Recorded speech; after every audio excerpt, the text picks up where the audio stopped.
Alright, we'll look at the translation of a vector here. In this example, we've got a vector with an initial point, negative 3, 2, a terminal point of 3, negative 6. It's translated so that the initial point is at the origin. Find its new terminal point. Alright, so that means that this initial point, which is originally at negative 3, negative 2, gets moved to the origin. So we have to figure out that distance and direction and move this one the same amount. If we look at this picture here, we see if this original point gets moved to the origin, then this end point has to get moved the same direction and the same amount so that this vector here, this ray, is exactly the same, only translated. That's the definition of translation. Alright? In other words, it maintains its magnitude and direction.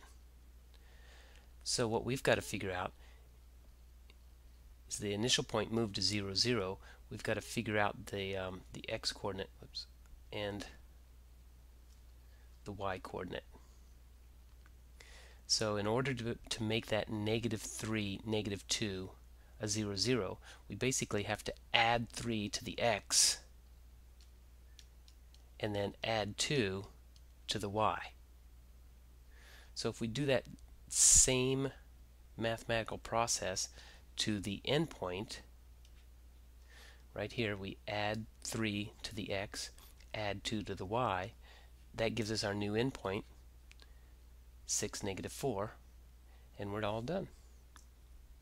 Okay, let's take a look at another quick example. Again, translation of a vector. The initial point, 6, negative 1.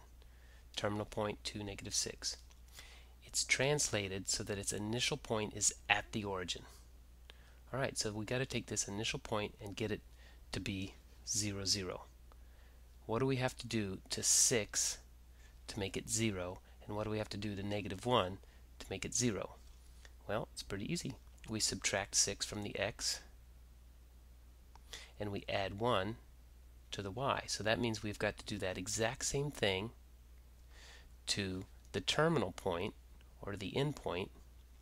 We have to subtract 6 from the x position, add 1 to the y position. And that gives us our new end point, and that's our answer.